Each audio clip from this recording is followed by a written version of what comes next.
Eternal God emperor के पिछले episode में हमने देखा सेकेंड राउंड स्टार्ट हो जाता है। सेकेंड राउंड की स्टार्टिंग में स्क्वायर कमांडरी का प्रिंस हुओशिंग सिर्फ 10 मिनट के अंदर ही वो टावर के सेकेंड लेवल तक पहुंच जाता है।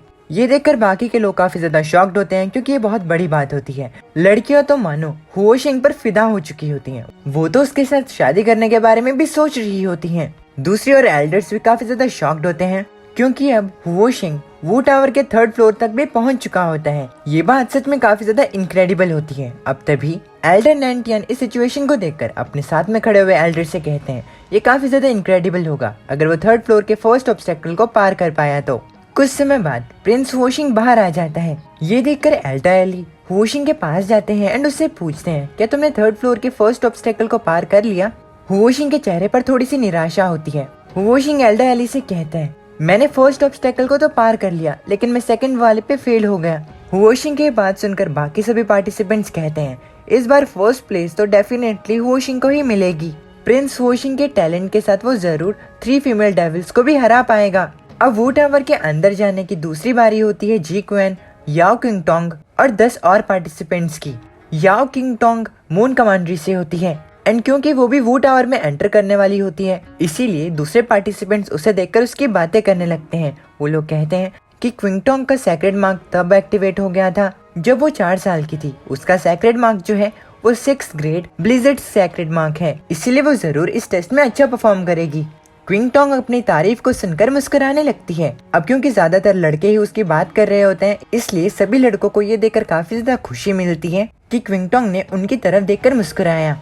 रुओचन भी क्विंगटोंग की तरफ देखता है एंड वो अपने मन के अंदर कहता है ओह तो ये मून कमांडरी की जीनियस है लेकिन मैं जीक्वेन के ऊपर कॉन्फिडेंट हूँ क्योंकि जीक्वेन का टैलेंट हुओशिंग के टैलेंट से ज्यादा ग्रेटर है, इसीलिए उसके लिए भी 3rd फ्लोर तक पहुँचने में कोई प्रॉब्लम नहीं होगी।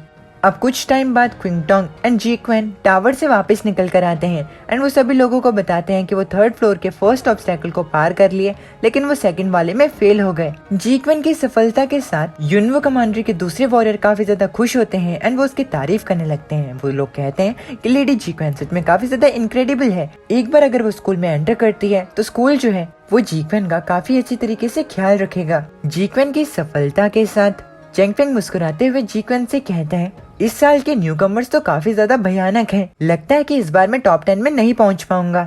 चेंगफेंग की बात सुनकर रुओचन चेंगफेंग से कहता है अरे निराश मत हो, जब तुम्हारी बारी आएगी तब तुम अपना बेस्ट देना। चेंगफेंग की इस बात पर जीक्वेन अपनी उंगली को चेंगफेंग के ऊपर पॉइंट करती है एंड उसे कहती है आखिर एक आदमी ऐसे सैड वर्ड्स को कैसे कह सकता है। तुम यहाँ पर अपनी फैमिली और युनवो कमांडरी को रिप्रेजेंट करने आए हो। जीक्वेन की इन कठोर शब्दों से चेंगफेंग के अंदर दोबारा से रोशनी आ जाती है। वो मोटिवेटेड फील करने लगता है एंड स्केरी सा फेस बनाते हुए वो कहता है अरे नहीं, लेडी जीक्वेन मेरा मजाक उड़ा रही है। मैं युनवो कमांडरी बैंक का यंग मास्टर हूँ। मैं अपनी बेइज्जती नहीं होने दे सकता। मुझे अपनी फैमिली की शान को फैलाना होगा।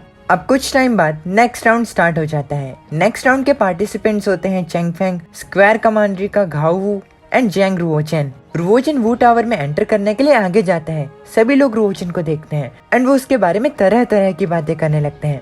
कुछ लोग कहते हैं कि ये तो वही युनवो कमांडरी का जैंग रुओचन है जो कि पहले एक यूजलेस प्रिंस था, लेकिन कुछ टाइम से ऐसी खबरें आ रही हैं कि वो ऑलरेडी ब्लैक रियलम पे पहुंच चुका है और ये सच में काफी ज्यादा सिली बात है। कुछ लोग रुओचन की स्ट्रेंथ की बात कर रहे होते हैं तो कुछ लड़कियां रुओचन के लुक्स की बात कर रही होती हैं। कुछ टाइम बाद ये पार्टिसिपेंट्स वू टावर के अंदर जाते हैं। वू टावर के अंदर जाने के बाद घाओवू जो कि स्क्वायर कमांडरी से होता है वो रुओचन एंड चेंगफेंग की स्ट्रेंथ को मेजर करता है एंड अपने मन के अंदर कहता है मैं ऑलरेडी ब्लैक रियलम के डाउन स्टेट पर हूँ। इन दोनों का कल्टीवेशन मुझसे वीक है, इसीलिए मुझे यहाँ पर चिंता करने की कोई जरूरत नहीं है। अब घाओवू आगे जाता है। घाओवू के बाद चेंगफेंग भी आगे जाता है एंड वो भी एक रूम में एंटर करता है। एंटर करते हुए रुओचन से कहता है कि वो बाद में मिलेंगे। अब कुछ टाइम बाद रुओचन भी एक पोर्टल में एंटर करता है। वो पोर्टल उसे एक रूम में समन कर देता है।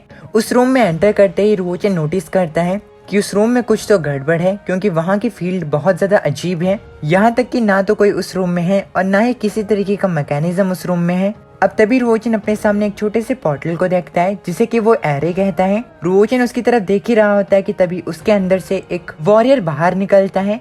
वो वॉरियर रुओचन को अपना इंट्रोडक्शन देता है। वो रुओचन को बताता है कि वो लुओशु है एंड वो ब्लैक रियलम के मिडिल स्टेज के सबसे ज्यादा पावरफुल फोर्स को रिप्रेजेंट करता है। लुओशु रुओचन से कहता है कि अगर वो उसके 3 स्ट्राइक्स को झेल पाया तो वो फर्स्ट ऑब्स्टेकल को पार कर लेगा। लेकिन दूसरी ओर रुओचन लुओशु की बात को सुनकर उसे कहता है, तो तुम ब्लैक रियलम के मिडिल स्टेज के सबसे ज्यादा पावरफुल फोर्स को रिप्रेजेंट करते हो। लुओशु रुओचन से कहता है, मार्शल मार्केट स्कूल को ओमेन रिज पर खुले हुए 460 साल हो चुके हैं। पिछले कई 100 सालों से मैं स्कूल के अंदर का सबसे ज्यादा स्ट्रॉन्गेस्ट ब्लैक रियलम वॉरियर हूँ। रुओचन ये सुनकर मुस्कुराता है एंड कहता है, अब मुझे समझ में आया, क्या हो अगर मैं तुम्हें हरा दूं तो। लुओशु ये बात सुनकर कहता है, तो तुम डायरेक्टली सेकंड फ्लोर पर जा सकते हो। इसके अलावा तुम मेरी जगह लेकर इस ऑब्स्टेकल के गार्डियन भी बन सकते हो। रुओचन ये सुनकर कहता है, तो ठीक है, मैं ट्राई करूंगा। दोनों सीनियर सिस्टर भी वू टावर के अंदर हो रहे इस बैटल को देख रहे होते हैं। अब क्योंकि यानचेन को हुओशिंग, याओ क्विंगटोंग और जीक्वेन के अलावा और किसी वॉरियर में इतना ज्यादा इंटरेस्ट नहीं होता, तो वू टावर की उस बैटल को देखने के बजाय अपनी प्रैक्टिस पर वापस जा रही होती है। लेकिन तभी शिंगलिंग उसे रोक देती है एंड कहती है कि जल्दी से वहाँ देखो, जो ब्लैक रियलम के मिड स्टेज का वॉरियर है वो लुओशु को बराबर की टक्कर दे रहा है। यानचेन ये सुनकर काफी ज्यादा शॉक्ड हो जाती है एंड वो कहती है, आखिर ऐसे कैसे पॉसिबल हो सकता है। लुओशु जो है वो ओमन रिज में सबसे ज्यादा टैलेंटेड जीनियस है जिसे कि मार्शल मार्केट स्कूल ने प्रोड्यूस किया है। आखिर कोई उसके बराबर कैसे लड़ सकता है। दूसरी ओर वू टावर के अंदर जो ये बैटल चल रही होती है उसमें रुओचन अपनी स्वॉर्ड को बाहर निकालता है एंड अपने आइस इंस्क्रिप्शन को एक्टिवेट करके अपनी सेक्रेट गाइडिंग स्वॉर्ड का इस्तेमाल करता है। इस टेक्निक को लुओशु पर इस्तेमाल करने के बाद रुओचन लुओशु से कहता है, सीनियर अगर मुझसे कोई गलती हुई हो तो मुझे माफ करना। अब इसी के साथ हमारा ये वाला एपिसोड यहीं पर खत्म हो जाता है। उम्मीद है कि आपको ये एपिसोड पसंद आया। अगर पसंद आए तो प्लीज़ वीडियो को लाइक करके चैनल को सब्सक्राइब ज़रूर से कर देना। एंड 50,000 सब्सक्राइबर्स होने वाले हैं मेरे। Kind happy. 2 व्यूज़ उतने नहीं आते बट वो मेरी गलती है, आई नो। तो मैं बोलता हूँ तुम लोग से नेक्स्ट वीडियो में। तब तक लिए अपनी फैमिली का ख्याल रखना। एंड जिन किसी को लगता है कि अभी भी ये मेरी ओरिजिनल आवाज़ नहीं है तो भाई तुम मुझे रियल लाइफ में मिल जाना। आई विल DM कर देना, मैं पर्सनली तुमसे मिल लूँगा, ठीक है, अगर तुम मेरे एरिया में रहते हो तो। मैं बोलता हूँ तुम लोग से नेक्स्ट वीडियो में। तब तक लिए अपनी फैमिली का ख्याल रखना। माता नहीं।